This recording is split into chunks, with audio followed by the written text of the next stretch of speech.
Hello and welcome to another episode of the Panti Personals. Now, you all of course know that I am the Queen of Ireland, but my Panti Personals guest today just may be the court jester, because it's none other than circus master, carnival showman, cabaret shapeshifter and rock peacock Jerry Fish. Now, for those of you of a certain age, Jerry is synonymous with the 90s band he fronted, An Emotional Fish, while for those of you whose chickens are still in the springtime of their lives and are devotees of Electric Picnic, God, remember festivals, you'll know Jerry as such a crowd pleaser that they gave him his own stage at the Electric Picnic, the Jerry Fish Electric Sideshow, and fingers crossed we will get to see that possibly later this summer. Anyway, and benefiting such a cool cat, Jerry has already lived a good half dozen lives or so. He was born here in Dublin, raised in London South End in a migrant melting pot of cultures, spent a few years wandering the Mediterranean in search of himself as a self-proclaimed beach bum, though these days the wanderer has settled down living the country life with his lovely wife Nikki, their 4 children and one spectacular moustache. Oh.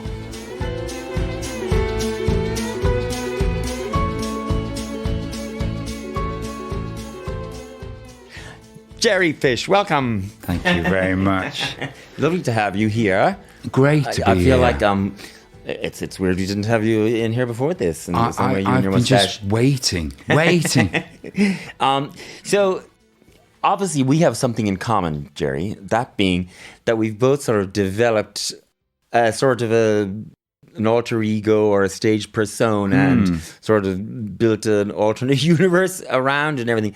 So, like, how did you go from, I mean, I'm assuming on your passport it says Jerry Whelan. Gerard Whelan, yeah. Gerard Whelan with a G. Yeah. It always feels very official. It feels like I'm about to be arrested when I say Gerard Whelan. Your mother, I assume, still calls you Gerard, does she? Gerard, yeah. Anyone very close to me would call me Gerard. Yeah. So where did Gerard and Jerry with a J Fish begin? When did that sort of happen? Well, with An Emotional Fish, they called me Jerry Whelan. I grew up with it in South London with Gerard. It's a very common name in Ireland, but in South London it was Gerard. You know what I mean? It was I was a jockey or something, so it was a never comfortable name to grow up with. But really, the Jerry Fish came, and I guess after An Emotional Fish, I dropped out of music for about 7 years. I kind of really had enough of the industry and was quite tired after touring the world for 5 years or more. The Pogues, Joey Cashman always called me Jerry Fish, so Jerry Fish was always there because of the band. So I just came back as Jerry Fish. So I had another fight telling journalists, it's a J. And I think, jellyfish, basically. Trying to get something people could remember. And then I formed a band called the Mudbug Club. The moustache, I guess, came from the circus, love of circus. So, well, you're also ahead of your time here, because the circus moustache is quite it's very now. Thing, it's very now.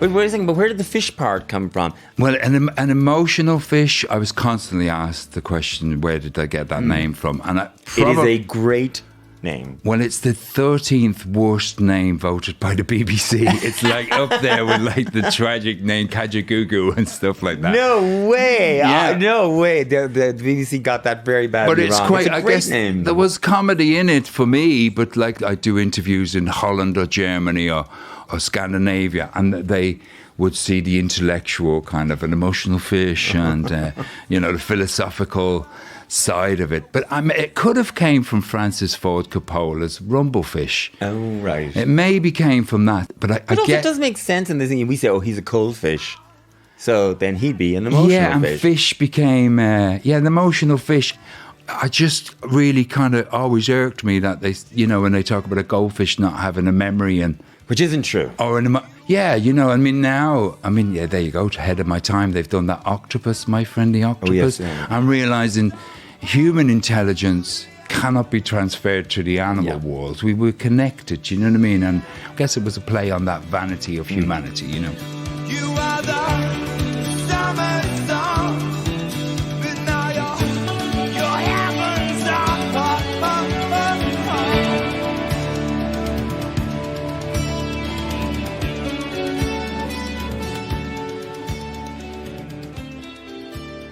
Well, let's go back to the beginning. So you were born in Dublin, and then your family moved to South London, and so your primary school years and secondary school years were South London?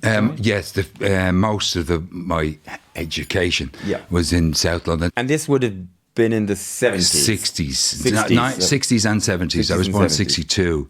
So my mother and father would have left in 1960 to London, and my mother came home to have her first child in Ireland. Yeah.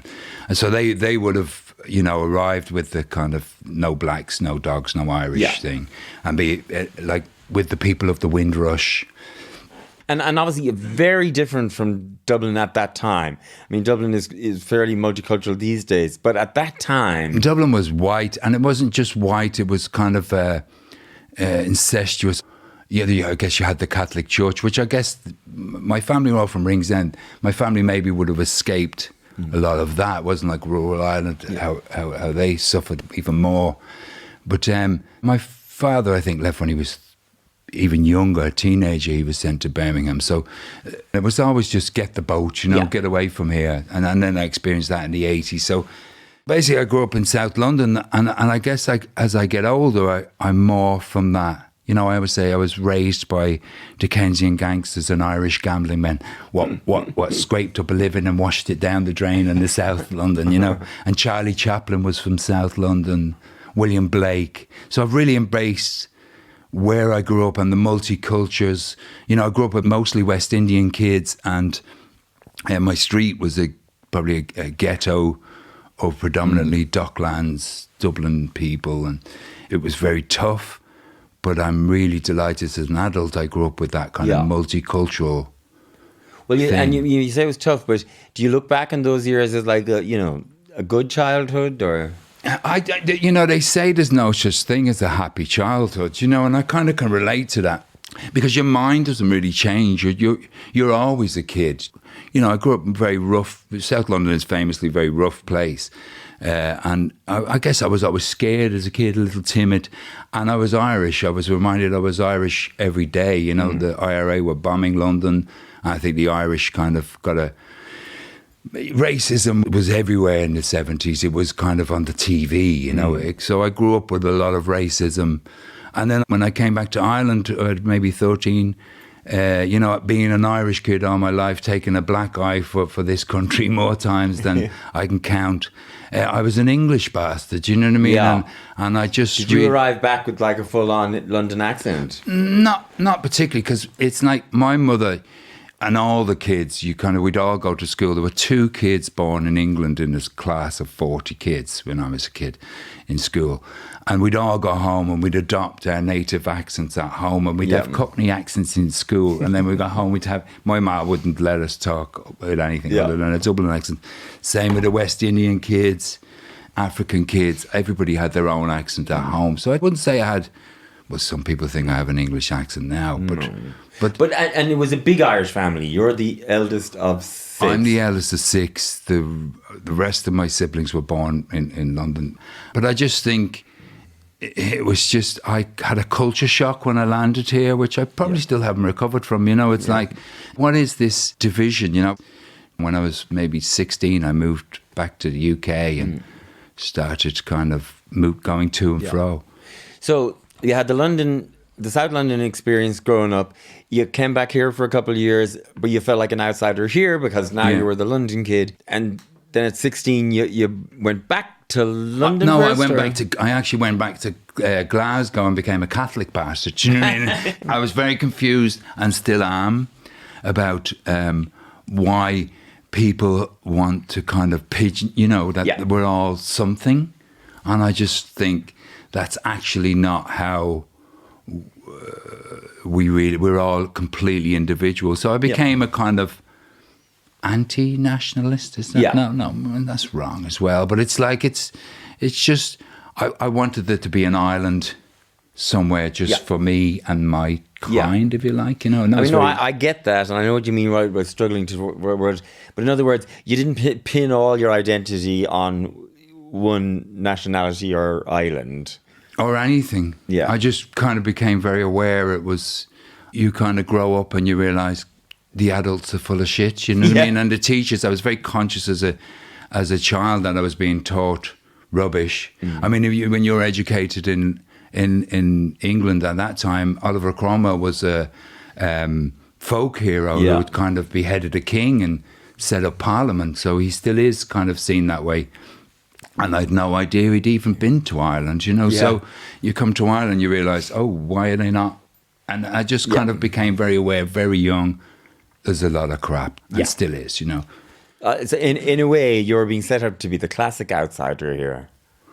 You know, I kind of hated it as a child, but now I embrace it definitely much as an adult. You're better off finding your own identity in this world, because the facts are we're all completely individual. Well, I couldn't agree more, obviously. Oh, I knew you would. But so you then do sort of, which was sort of a classic thing at the time, really, I guess. You went off traveling and you did the kibbutz thing and you did Greek islands. I did. You know, certainly if you're writing this as a narrative in the book, this would be the chapter where you're off trying to find yourself. I mean, is that how you would see it yourself? I'm still trying to find myself. I don't think that journey ever ends. I love sunshine, so I'd no idea of politics. Quite ignorant, I guess. But I went off and did kibbutzim and just... I remember the first night I slept on a beach and woke up to the stars and thought, oh my God, this is all I need is a sleeping bag. Yeah. And you know, and a canister of water and each day. So I really fell in love with that. And I guess I'd been reading Kerouac and Burroughs, and I was really on that. At the end, really, when I look back, I was a hedonist, really. I was just trying to have the best adventure and the best time I could have, you know? Well, you know, as far as I'm concerned, every young person should be a hedonist for a while. Yeah, it was great to just... I mean, I spent a lot of time in the Sinai. I met, you know, stayed with Bedouins and got to know other cultures outside our own, you know, they fell in love with kind of the Arab culture. And you did spend a lot of time in Greece, right? Loved Greece as well. Yeah, I lived on a rock for like I think 6 weeks in Naxos. So this would have been around 1980 to 82. So I was very young, I guess. Yeah. And then you returned to Dublin in what year? I could never keep still, so I was kind of living in Dublin, sometimes in Glasgow, sometimes in London, travelling, doing jobs, making enough money just to go somewhere. Yeah. So I guess I was playing in bands. I was, you know, kind of, that weren't really kind of going anywhere. So one thing that I find interesting is, so you're about 6 years older than I am, I think. Yes. And then, you know, I was in Dublin being an art student in the mid-80s. I remember you landing. And you were around at that time too, in the 80s. And, you know, Dublin in the 80s was what I say is sort of aggressively grey and heterosexual. Like, I mean, it had, of course, a sort of a punk and rock influence to it too. But it was a hard town at the time. It was quite grey. And then there was pockets of what I think of as resistance. So, and you were in some of those same pockets where the gays were resisting too, like Bartley Duns Duns was my, you know, my younger brother is gay and he thought I was gay, you know, so because Quentin Crisp is a hero of mine and Andy Warhol and all my icons were and a lot of my friends, you know, I go out with... So if you were a punk, you couldn't get served everywhere. So the gay bars were open to kind of everybody. Same when you're travelling. It was just very open.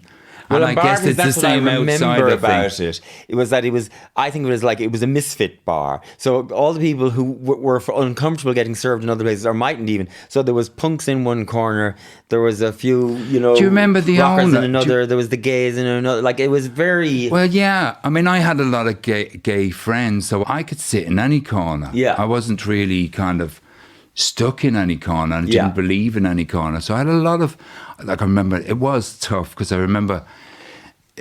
The gay scene, certainly all my friends were like very camp. It was the time of Dallas, so it was a lot of show. And I mean, I remember I'd go out with friends, and at the end of the night, they'd go, you know, it's time for kind of make up your mind time. I'd say, I don't think I can go there, you know, and it's, you know, Mr. Pussy became a very good dear friend of mine and always encouraging. So I guess growing up in such a diverse thing, I didn't see any, everyone's individual.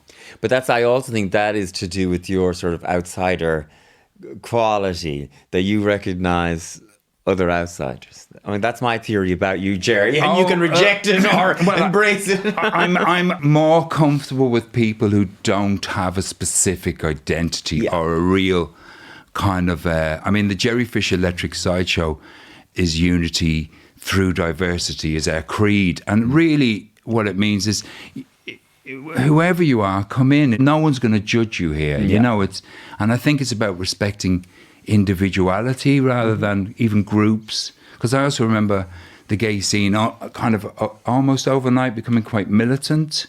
And there was a definite reason for that. But it was like, oh my God, what happened to all my shoulder friends with shoulder pads? Everyone's got a moustache and a shaved head and is dressing like a biker, Yes. Well, the clone thing, as we call it, the clone look with the check shirts and the denims and the shaved heads and the mustache.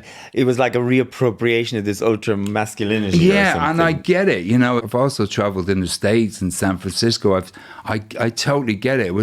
And it had to happen. I remember the George when it was probably a quarter the size of this room, tiny. But it had mirrors. Do you know what I mean? And if there were 4 of us in there, it'd be like, wow, it's stuffed. You know, somebody used to call it. Oh, it was like the inside of a hairdresser's brain. It was very much like the room with inside mirrors of a around. Yeah. So and it was just great crack. So. To me, especially during this time, spending time at home, my journey is as much a spiritual journey as any other journey. So, and I take a lot of solace from indigenous people and how they taught things. And if they had somebody who was like a gorgeous Panti, you would be a healer or a medicine person, because if you were blessed with 2 sides, if you like, and in a way we're finding a way back to that individual, that we're all individual. I mean, has nobody noticed we've all got different fingerprints? We're completely different, and not to judge, I guess. Then I guess in the late 80s, you got together with a gang and you became an emotional fish. Yes. And you had huge success with Celebrate is the songs everybody remembers. Yeah. But so you had huge success in what was the music industry then, because it's changed so much in the last few years. But you had the classic ride for a while. I did have the classic ride. How did you know? Does it show? It's like I remember the band getting together, Enda and Dave, our guitarist, and Enda Wyatt, the bass player, saying to me, "Look, we're going to put this band together." And I'd been in bands, a lot. I'd been in bands for years, kind of, and then going, this just, But I couldn't stop traveling. So I kind of made a commitment and kind of focused on this band. And within 2 years... You were signed by Warner's. We signed the biggest record deal in Ireland at the time. We had 32 A&R men at one of our gigs. I think there were 4 punters. So it was a very big thing. Yeah. Huge thing. And I'd seen Mark Bolan and T-Rex as a kid, I remember. And I was kind of a little stout, kind of freckly. My mother used to cut my hair, so I had a fringe. I wasn't a very attractive little boy. But I just wanted to be a rock star. It was really, I thought, that's a good job, And it happened. It happened, all of a sudden it was there. And, we signed a massive deal and we toured all over the world. I didn't know anything about the industry. Yes.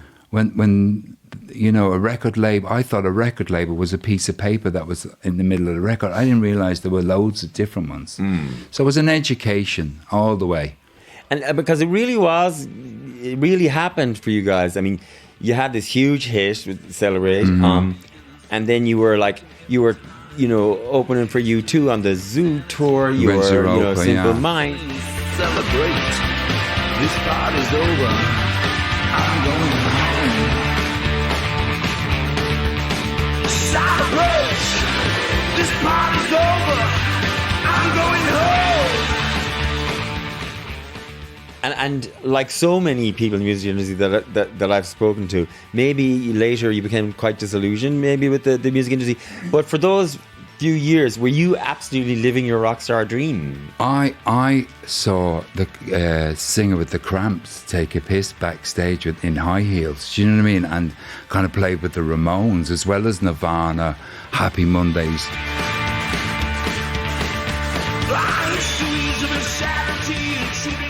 So I was really just enjoying that side of the musical side, and to be in a rock band at that time is, I mean, you look at history, it's like I don't think I'd fancy it now.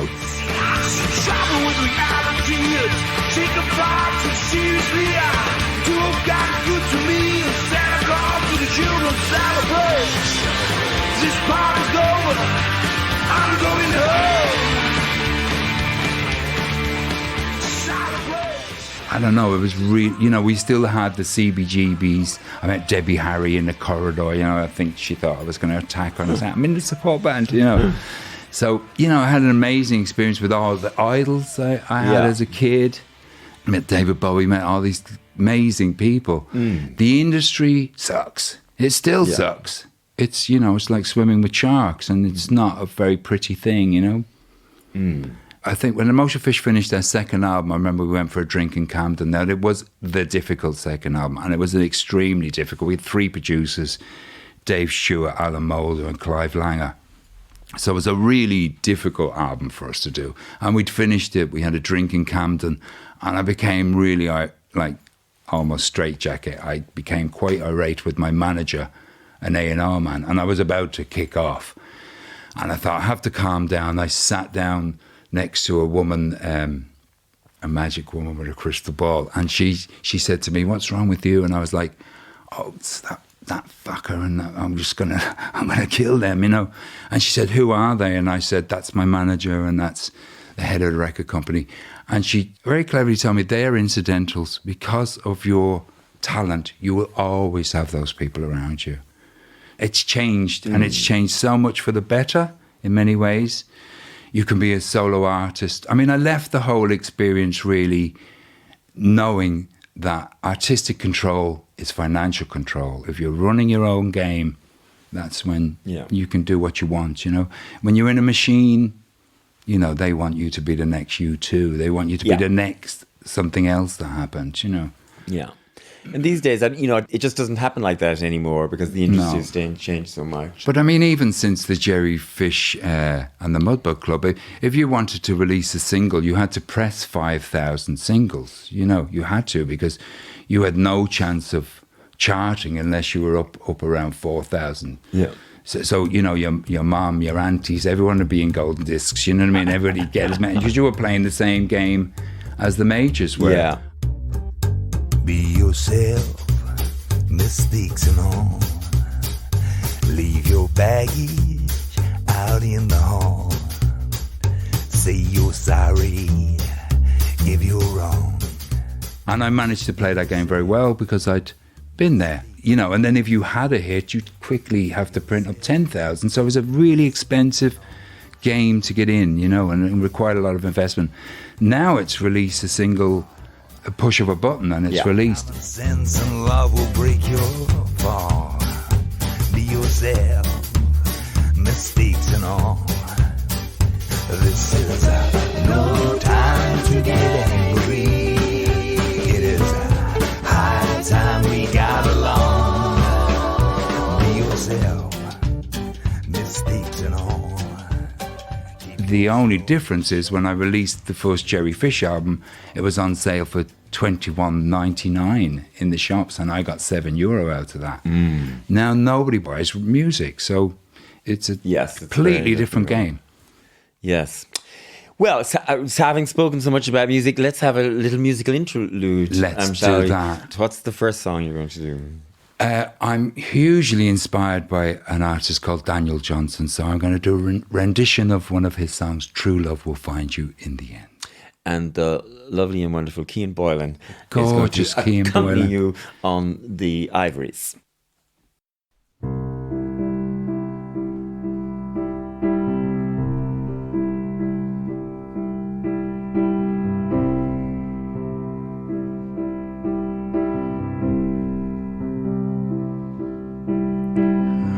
True love will find you in the end. You'll find out just who's your friend. Don't be sad, I know you will.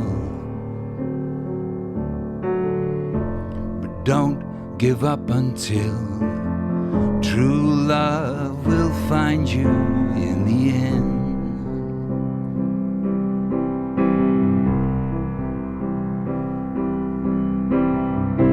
This is a promise with a catch.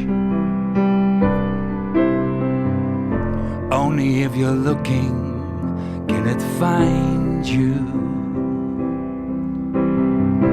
For true love is searching too. But how can it recognize you unless you step out into the light, the light? Don't be sad, I know you will.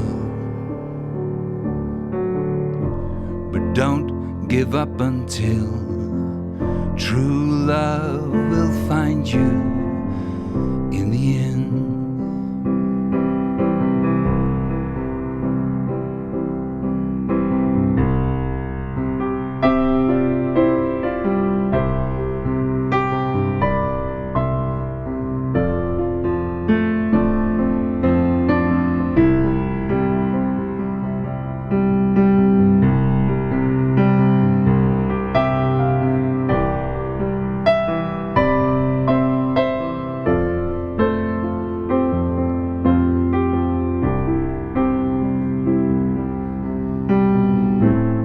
Don't be sad, I know you will.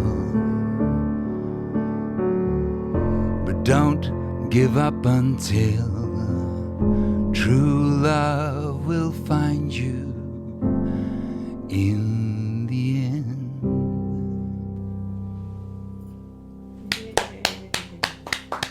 Gorgeous. Thank you.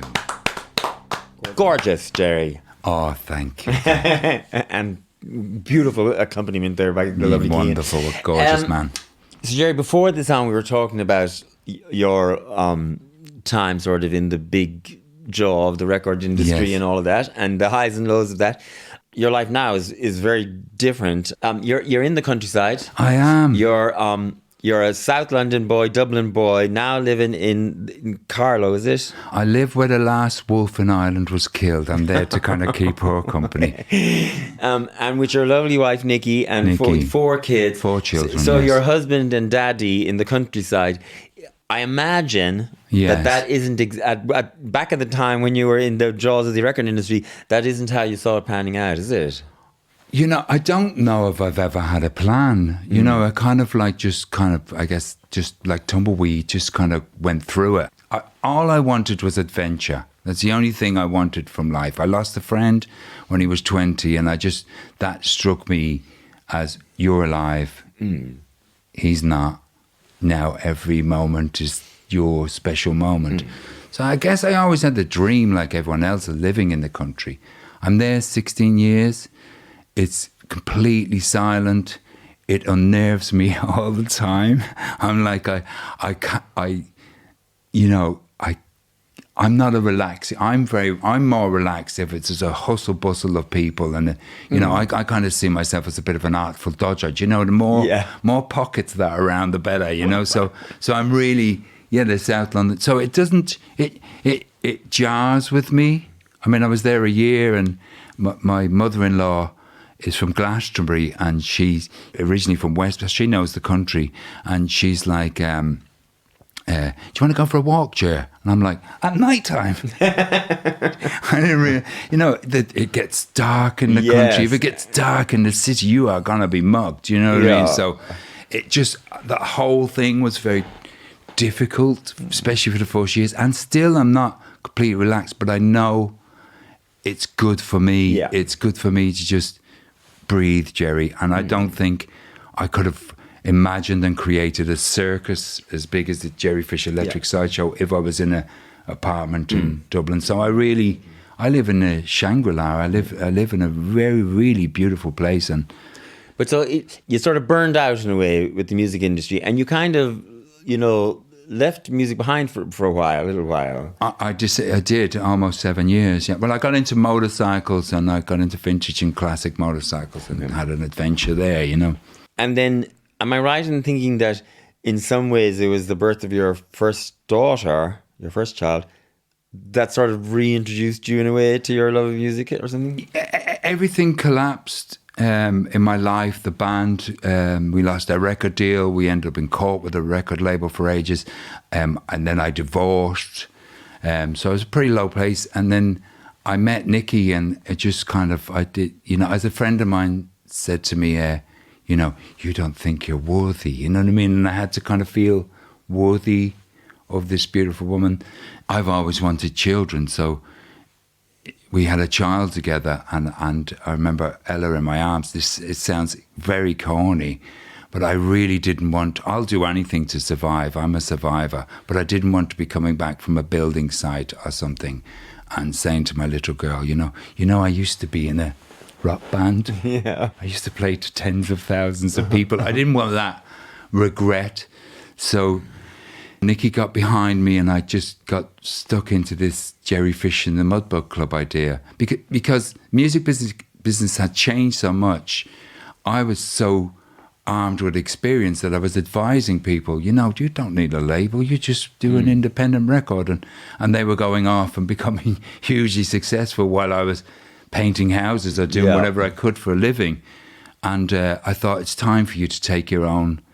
And it was a real gulp, it was a real invested everything I had in a record.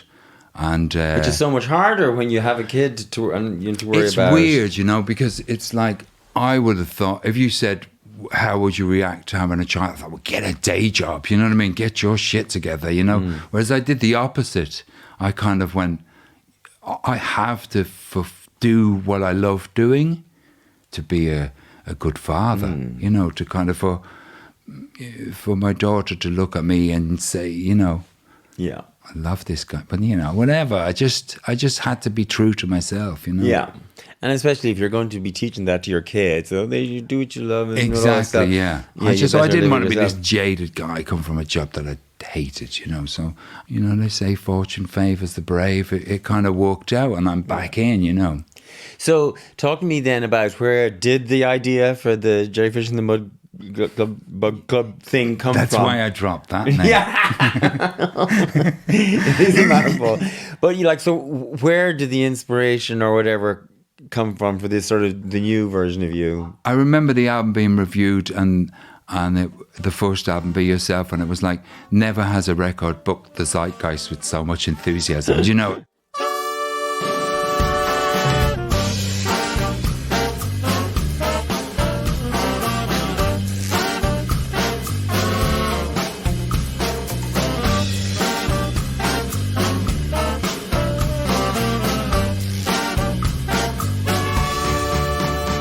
Got into a room and I just made music. Again, with music, I like to switch genres. I don't like anything to be mono. I think it should be, do one thing. I love rock music. The Mudbug Club was this, I thought, I'm going to give them something to remember. We had like a 4 or 5-piece brass section playing in a bar in Ennis, and I used to buy all this tinsel and dress the whole pub in tinsel. So anyone that paid their tenner, they went home going, shit, that was a 50 quid show. Well, he's a friend of mine in every kind of weather. Rain or shine, he's my friend Jim.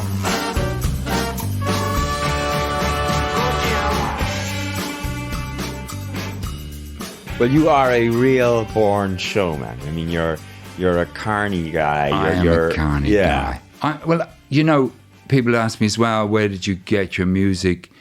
My father's a great singer. He was a great crooner, and we grew up with a lot of crooner music. And my mother never heard her sing, but she's a total drama queen. Everything's neurosis. So definitely got the theatrics from...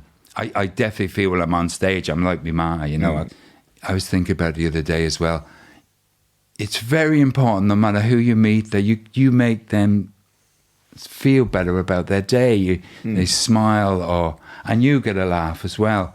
To me, that's entertainment, and the streets are full of them, you know. So I guess it's a craft with Cian touring and being just me, bare, naked on stage. I've learned what I do best, and that's be a nervous wreck and just be myself, you know, and let people realise, anything. I spend most of the time in with the audience, so I don't know how I'm going to come back, you know. You described yourself there as being bare naked on stage, and then you meant that metaphorically, but you have also been literally bare naked on stage. I forgot about that. I completely actually had forgotten about that. It's amazing the research we do for this show. I'd written a song called, again, I had this way back in the 90s, you know, I was kind of armed with these facts about feminism, really. This is called If God Was a Girl.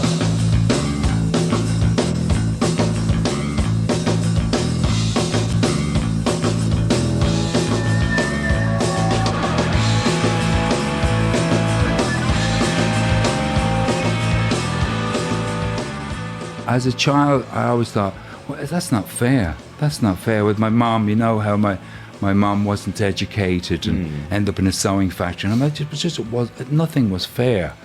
And then I was armed with the fact that at the turn of the last century, the 20th century, it was said if a woman was educated, it would reduce the size of her ovaries. So there's a hangover from all these old patriarchal bullshit, you know. So I'd written a song called If God Was a Girl. And so we performed the song, and I don't know, I can't remember where it started, but I thought, well, kick off, you know, and I just got...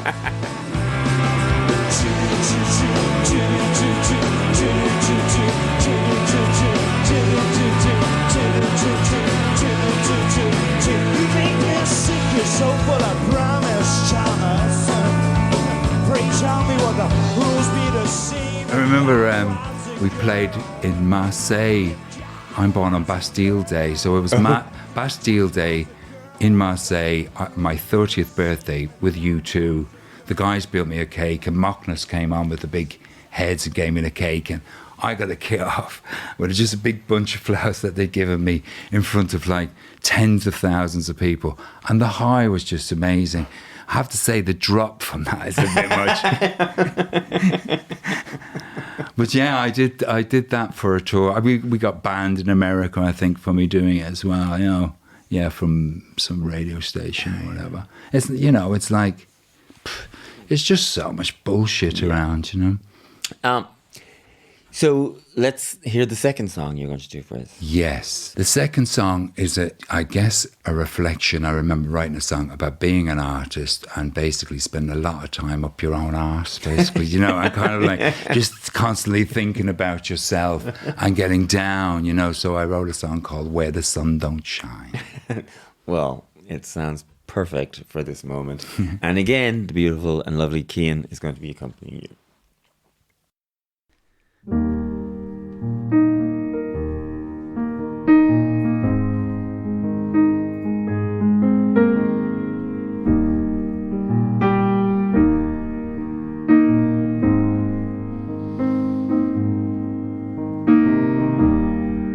Nobody knows who I am. Nobody understands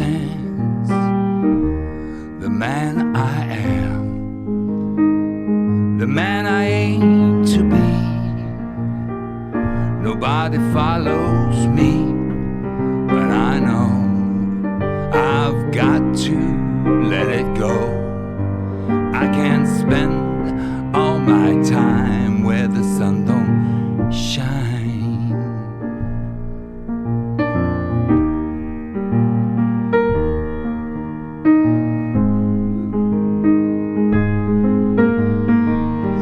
On the sunny side of the street is where I ought to be, but shadows follow me believe that you smiled at me, and I know I've got to let it go. I can't spend all my time where the sun don't shine, where the sun don't shine.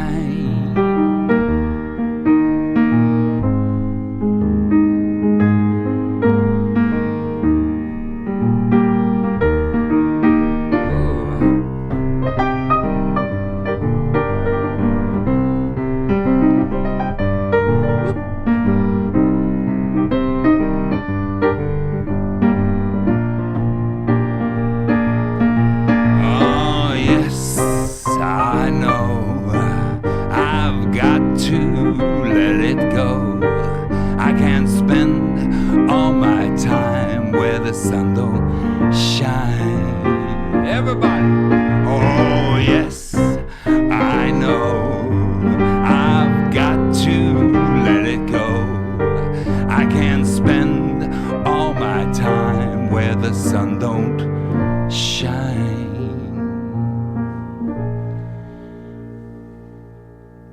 Where the sun don't shine. Thank you so much for being up yourself. Well, you can't spend all your time there. No.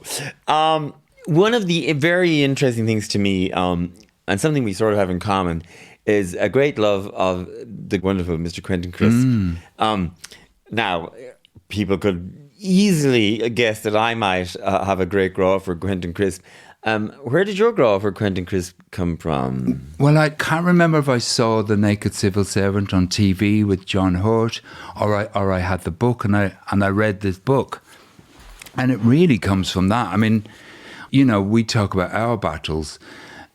Quentin was glamorous in wartime, you know, and Soho, I guess. So I guess it was a London thing as well, and knowing Soho as a child. And it's quite a sad book, really. Yeah. But he just stuck to his guns, and just the tenacity of being an individual. And you may correct me, because I don't know if it was Quentin or Andy Warhol said, I don't want to go to heaven because the lighting's just too bad, you know. And I much prefer, like hell has better lighting. So it's kind of, surely there's a gay heaven. And I just fell in love with Quentin Crisp. Yeah. Well, he really was spectacular. And I tell you what I do quite regularly now is I go down a little YouTube hole watching his interviews and chat shows. And oh my God, he was the greatest chat show guest ever in the history of chat shows. Like, they're all spectacular. I should do that. Oh my God. And it's just after he's moved to New York. And yeah. Do you play any sports now? You live in America, American football, anything like that? Oh no, now I'm happily beyond the point where anyone can expect any activity of me whatsoever. And every single line out of his mouth is just so funny and sharp. But Quentin had memorised all his books, His shows were like just excerpts from the book. And he came to Dublin. Yes, because I want to tell you met him. Oh, my goodness. He came to the Gate Theatre on tour, and I probably bought the very first ticket. So I went alone, because it's not like I was in a Quentin Crisp club or anything. I don't think I knew anybody. It was just my thing, and because The Naked Civil Servant had made Quentin famous, he'd written a second book, How to Become a Virgin. Bought the ticket, I'm getting my books, 2 paperbacks signed. And sitting in the front of the gate, it's not like I was a theatre goer, a bit of a kind of working class ghetto boy, And I even remember being uncomfortable in the theatre. Just too many posh people around. I don't know. I was petrified. So sat in the front row, and Quentin's going through the book, and I was lip syncing every word because I knew that it so well. But in the middle of his set, he sits in a chair and signs autographs. But he paused, and I just said, Quentin, can I get your autograph?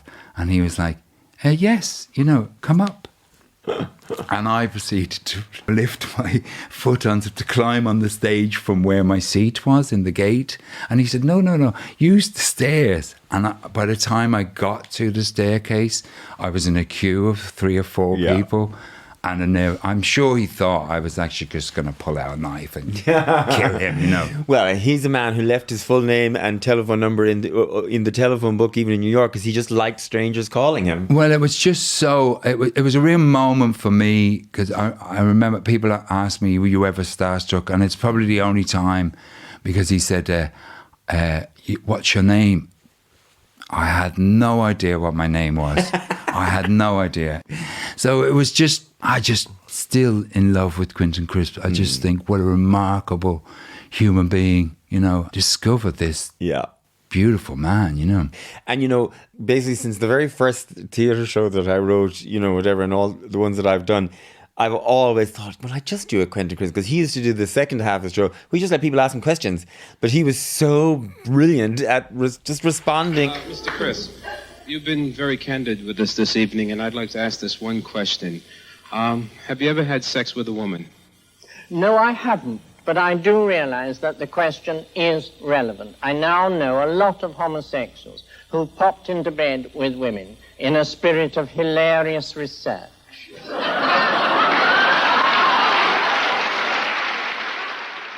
I'm also in love with you. Do you know, I'll be honest. I mean, I've been around since the first Alternative Miss Ireland. Yes, to me, you were an Alternative Miss Ireland was yeah. the best night of the calendar in Dublin. And I remember there was one in McGonagall's. I don't know if you were around then. The very first one in 1986 was... Actually, it was in Sides. Sides, yeah. Sides, yeah. I mean, why is that gone? That was just the best. Because, you know, the Alternative Miss Ireland had a good run of 18 shows over 21 years or whatever, something like that. Because it was all being done on the favour and the ask and the borrow. And the bigger it became, the more time it took every year. And the people who were sort of core involved had, in the beginning, they'd been students or half employed or whatever. By the end, you know, some of them had like really proper jobs or were, you know, had moved to other places, whatever. It just became such a big thing. And then we had this years-long discussion. Will we just kill her while people still love her? You know, probably a better question is, why is it not funded and why is it not on TV? We need this because... Well, I have to say, when we finished it, we thought that some other event would come along with the same spirit and that would take its place, because basically we gotten too old. It needs young, crazy, young people energy.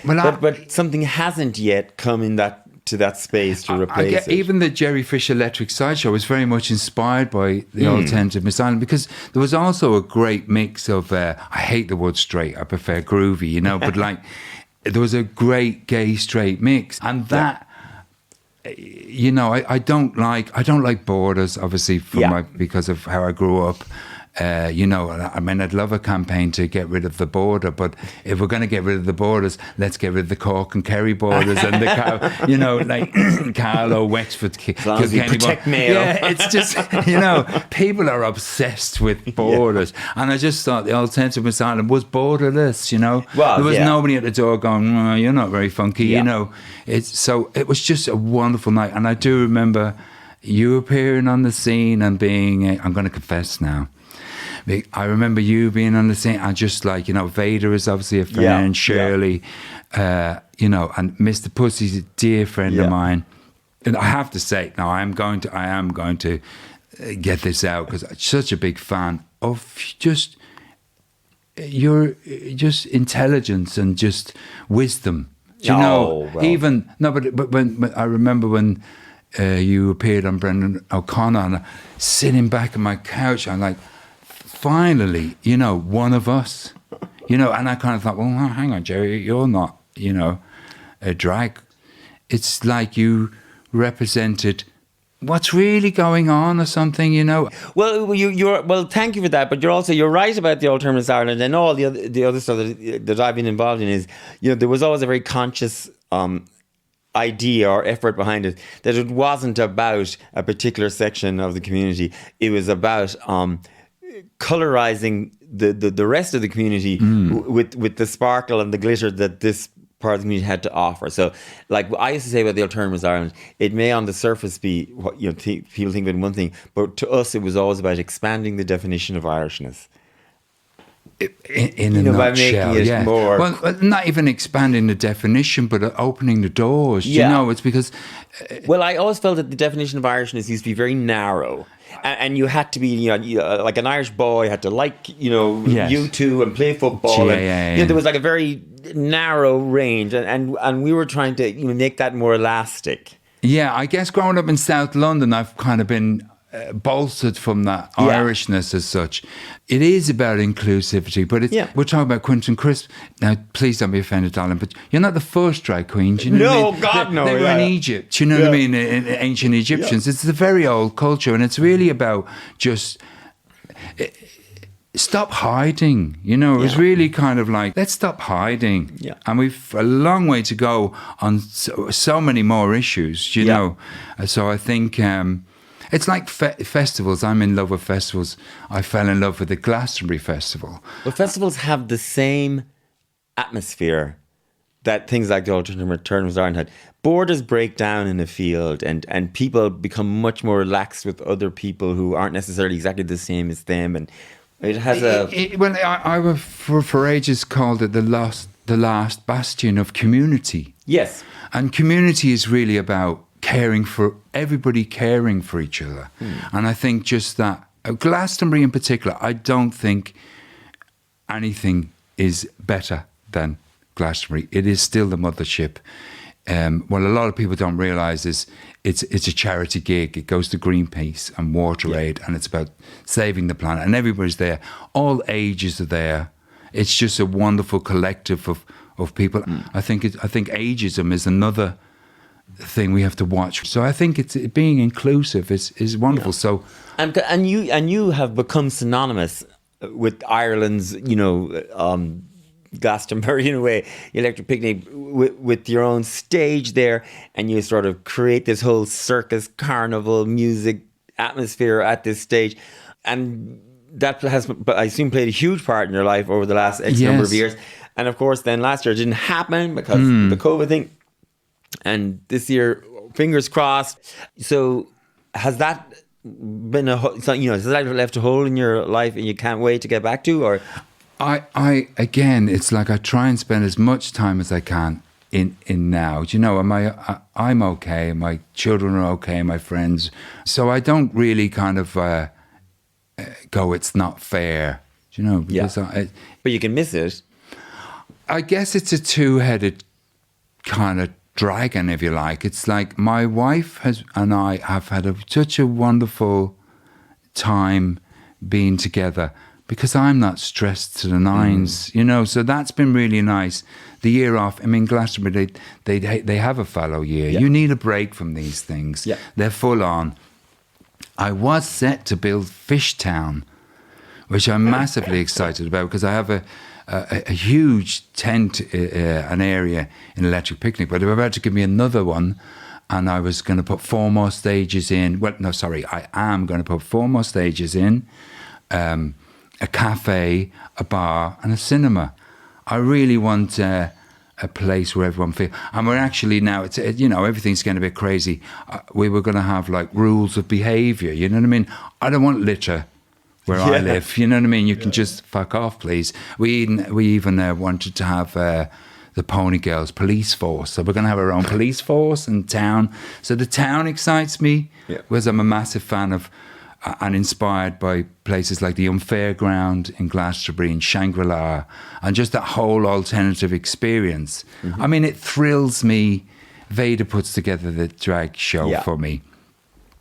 And it's the one thing I won't miss in my tent, because it just thrills me, the exposure of people who have never been to a drag show, and they're, we have, and it gets a little seedy. We have strippers and all sorts of things. And seeing a farmer watch a stripper for the first time is such a delight. So I just get, I get a thrill out of, and everybody's safe. I don't have laminates to come in backstage in my place. We've had the Sultans of Ping. We've had Ash. I remember somebody saying to Ash are too big for your stage, Jerry. And I'm like, well, get me a bigger stage. You know what I mean? Yeah, of course I miss it. I've built a little theatre I'm lucky. I live in the country. I have a big barn. I have building skills. So over the winter, I knew I had to be occupied. I didn't really want to think about the music business or coming back. So I built a small theatre at home. I can't really do the kind of virtual thing. I prefer to do a real thing. I hate the virtual thing too. But I'd like to film a real thing as well. I think a lot of this virtual stuff is so staged. Yeah. The best fun at any festival is when your mates are all sitting around kind of talking. Yeah. So I'd love to kind of maybe do something like that. Have you done anything in your home theatre yet? No, nothing. Yeah. Well, I watched Glastonbury. I put a screen up and I watched Glastonbury this year with a couple of friends. So that we did have fun, but not as much fun as going to Glastonbury. And, it's like, yeah, of course, there's a massive hole in my life. Panti, help. Well, fingers crossed you get to go back to Electric Picnic this year. We will go back, for sure. I think so. Please. Yes, please, God. Anyway, Jerry Fish, or Gerald Whelan, as your mother probably still called you, thank you so much. Thank you It's been an absolute a pleasure. I've had a whale of a time. Excellent. Yes. Keep swimming on, Jerry. Anyway, I honestly hope you get to tear it up again at Electric Picnic this year, and I look forward to many more years of nonsense with you. Oh, there'll be lots of nonsense. Thank you so much. And thanks to Cian Boylan for coming in and playing with you again today. So thank you so much. Thank you. It's been a pleasure. Thank you.